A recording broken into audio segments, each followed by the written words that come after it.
Sir ఇప్పుడు మీకు తెలిసే ఉంటది. అల్లు శ్రీజకు హస్బెండ్, మాజీ హస్బెండ్ చనిపోయారు ఈరోజు.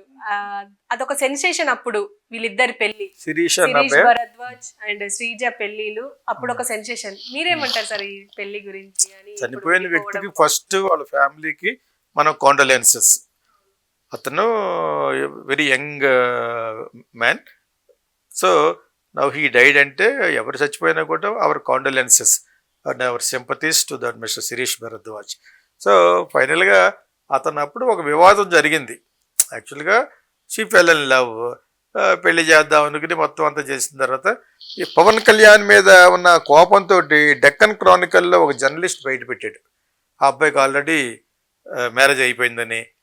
ఆ కాంట్రవర్సీ బయట పెట్టడంతో అప్పుడు మంచి కొంచెం ఎమోషనల్ క్యారెక్టర్ కదా అప్పటికి. ఇంకాను ఎవరో మన పవన్ కళ్యాణ్. సో అతను మ్యాన్ హ్యాండిల్ చేయకపోతే ఎవరో ఆపారు, ఇవన్నీ బయటకు వచ్చినాయి. యాక్చువల్గా ఇది పెట్టింది, ఫిట్టింగ్ పెట్టింది డెక్కన్ క్రానికల్ వాళ్ళే, మీడియా పెట్టింది. చిరంజీవి ఫ్యామిలీకి ఎగ్నెస్ట్గా చెప్తే వాళ్ళు ఎవరికాడే బజ్ రావాలి. అదొక బాబుల్ పత్రిక అది యాక్చువల్గాను.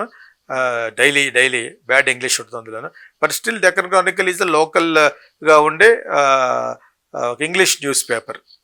దగ్గర రామోజీరావు గారికి ఈనాడు న్యూస్ స్టూడియో ఎలా ఉండేదో, న్యూస్ ప్రింట్ కోసం ఆయన 10-15 పత్రికలు ఉంటే పెట్టేవాడు రామోజీరావు గారు. న్యూస్ ప్రింట్ కోటారాలు రావాలంటే నీకు ఒక పత్రిక ఉండాలి. దాన్ని ఈనాడుకు వాడతారు. ఒక్క ఈనాడుకి అంత ఇచ్చారు.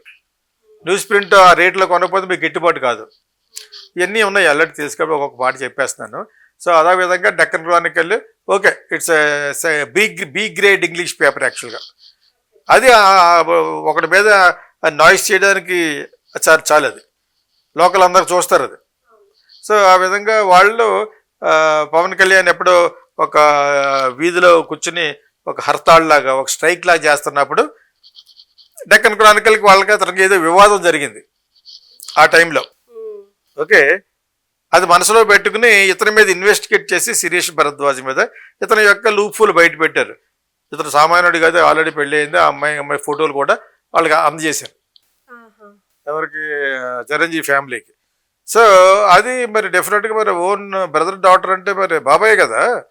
సో ఈ టైంలో ఒక హెల్ప్ చేయడానికి వెళ్ళి ఇతను మ్యాన్ హ్యాండిల్ చేయడానికి ట్రై చేశాడు కూడా. అప్పుడు వాళ్ళు ఆపినట్టున్నారు. సో దాని తర్వాత ఇతను బయటికి గంటేశారు, అంతా అయిపోయింది.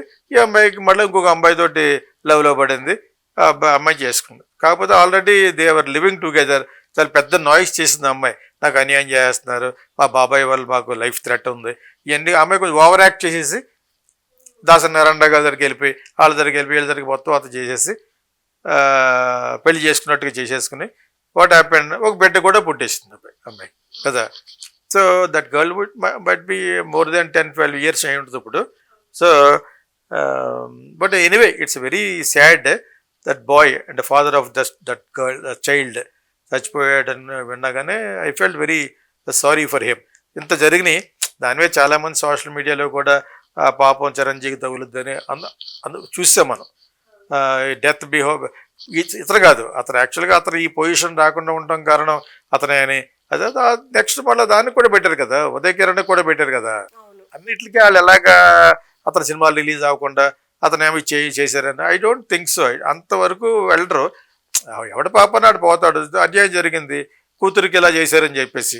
ఓకే, నాకు శిరీష్ భరద్వాజ్ మీద కూడా ఇన్ని లేవు, వాళ్ళు సృష్టించారు యాక్చువల్గా. మీకు అర్థమైందా? సో డెక్కన్ క్రానికల్ వాళ్ళు చెప్పింది ఉదయ్ కిరణ్ కూడా అప్లైకబుల్ అన్నట్టుది యాక్చువల్గా. వాళ్ళు ఎప్పటి నుంచో మొత్తానికి వాళ్ళ ఫ్యామిలీ ద్వారా ఒక రివ్యూయింగ్ చేయడానికి ట్రై చేస్తారు. ఓకే, సో అతన్ని వద్దనుకోవడం, శిరీష్ భరద్వాజ్ని వద్దనుకోవడంలో వాళ్ళు పర్సనల్గా అంత ఫీల్ అవ్వను. Because is to be very handsome, బ్రాహ్మణ అబ్బాయి అనుకుంటా అతను కూడాను. భరద్వాజ్ అంటే బ్రాహ్మలే కదా, something like that. I don't know what happened, but finally అతను లైఫ్ రూయిన్ అవ్వలేదు బికాజ్ ఈ మ్యారీడ్ వన్స్ అగైన్ అనుకుంటా. So I don't think Uday Kiran life was ruined. అది కూడా వాళ్ళ వల్ల ఎందుకు అనుకోవాలి మనం. వాళ్ళ డాటర్ యొక్క సేఫ్టీ వాళ్ళు చూసుకుంటారు. తను అలాగే జరిగింది. ఐ డోంట్ నో ఆ ఫ్యామిలీలో ఇప్పుడున్న జనరేషన్ అలాగే ఏడుస్తుంది. చిరంజీవి గారు పెద్ద అమ్మాయి కూడా she intelligent also then all these people, బాగా మాట్లాడితే ఎక్కడ నన్ను. సో తనకు కూడా అలాగ అయింది, ఉదయ్ కిరణ్ తోటి పడి ఇలాగ అయింది కదా. సో ఇవన్నీ జనరల్గా మీడియా అండ్ ఆల్సో పబ్లిక్ ఏదో విధంగా కొంచెం రెప్యూటెడ్ ఇమేజ్ ఉన్న ఫ్యామిలీని గురించి మాట్లాడితే మనకు కూడా పేరు వస్తుంది అనుకుంటూ ఉంటారు. సో ఆ విధంగా anyway it's very sorry and sad. Once again our condolences to Shirish Bharadwaj family. Okay sir, Bhakta Kannappa బాగా ట్రోల్ అవుతుంది ఆ టీజర్ బయటకు వచ్చినప్పటి నుంచి వెళ్ళి. కానీ ఇందులో ప్రభాస్ కళ్ళు మాత్రమే కనిపించాయి, అంటే శివుడి క్యారెక్టర్ పోషిస్తున్నారని విన్నాము. అండ్ ప్రభాస్ ఫ్యాన్స్ ఏమంటారంటే ప్రభాస్ పరువు తీయకండి అని చెప్పేసి ఒక స్టేట్మెంట్ పాస్ చేశారు. దీని గురించి మీరేమంటారు? ఇప్పుడు యాక్చువల్గా దానికి బాగా హైప్ ఎవరి సినిమాల్లో చేసుకుంటారు కదా, ఆ విధంగా మంచు మనోజ్ అని అతను మంచు విష్ణు చేసే సినిమా పెద్ద సినిమా కానీ చేసుకుని తను ఏదో యాక్షన్ ప్లాన్ ఏదో వేసుకున్నాడు. ఆ ఆర్టిస్ట్ పెద్ద పెద్ద స్టార్లు కూడా ఇన్వాల్వ్ అవుతున్నట్టు అంచెలంచెలుగా చెప్పుకుంటూ వచ్చి ఈ released small trailer sort of thing ఒక ప్రమోషన్ పెట్టి రిలీజ్ అయిన దాంట్లో ఏదో ఒక్క షార్ట్ ప్రభాస్ ఉంది, అది ఒకటే బాగుంది. మిగతాది వచ్చి శివ అని అరిచేది ఇంకా బాగా ఆరాలి అని చెప్పి ఎళ్ళే ఎవరో నెటిజన్స్ తరపున ఈ తమ్లైన్లు పెట్టి యూట్యూబ్ చేసిన వాళ్ళందరూ నోరు పోయండి. ఎందుకంటే ఒక సినిమా చేస్తారు, సినిమా వచ్చే ముందే మీరు ఎందుకు కిల్ చేస్తారు మీరు దాన్ని? మంచి ప్రాజెక్ట్ చేస్తారు. భక్త కన్నా గుడ్ స్టోరీ. అతను ఏ సినిమాలో ఇన్స్పైర్ అయ్యింది అవి కూడా చెప్తున్నాడు. ఎవడ బుద్ధిలేదు అయ్యేటాడికి ఏదో సినిమాలో ఇన్స్పైర్ అవ్వాలి. అయిన తర్వాత కొంచెం మ్యాగ్నానిమస్గా కొంచెం పెద్దగా చేయాలని అనుకుంటారు. దానికి చాలా హైప్ చేసిన దాన్ని మన ఎవరో సన్ ఆఫ్ ఇండియాలో అన్ని అబద్ధాలు చెప్పారు వాళ్ళు. ఒక సాంగ్కి 1,80,00,000 అయితే 10 లక్షలు కూడా ఏముంటుంది దానికి. ఆ విధంగా సరే మోహన్ బాబు లాంటి చెప్తే ఫూల్ అయిపోయాడు. రోజు కూడా ఆడలేదు. అది the flop of the decade, అది బిగ్గెస్ట్ ఫ్లాప్. సో దాంతో కంపేర్ చేస్తారు ఈ సినిమాని. ఆ విధంగా థర్డ్ రేటెడ్ గ్రాఫిక్స్ చేశారు దీనికి కూడాను. పాపా అని ప్రభాస్ ఫ్యాన్స్ అన్నట్టుగా 2-3 వీడియోలు రిలీజ్ చేశారు. వాళ్ళు ఎవరితో అన్నారో ఇంకా తెలియదు, కామెంట్లు అని ఉంటారు మా బాస్ పరువు తీయొద్దు అని చెప్పి. బికాజ్ ప్రభాస్ ఇదే all over the world solubility ఉన్న ఆర్టిస్ట్ కాబట్టి మరి అతనికి ఎంత ఇచ్చారో వాట్ ఎవర్ ఇట్ ఇస్ వీళ్ళు చెప్పడం 200 కోట్లు అయింది సినిమా కదా అన్నారట. ఇవన్నీ కూడా నీళ్ళపాలు చేసేస్తారు already.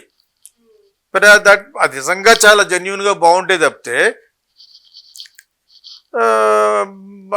That might get effect చేయకూడదు సినిమాని.